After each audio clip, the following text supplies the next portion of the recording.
This is the dual LCD breathalyzer with watch and alarm. As you can see, there is two LCD display. To use it, you just have to insert two AA batteries on its behind.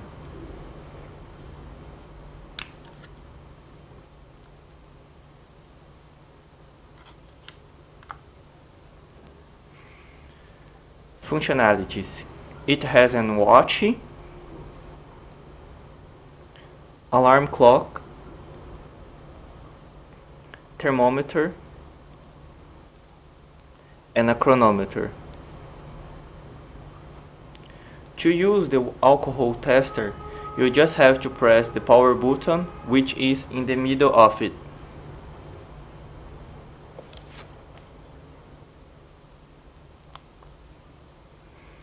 Wait 10 seconds while it warms up and then blow it into the breath inhaler on the top of the unit for 3 to 5 seconds.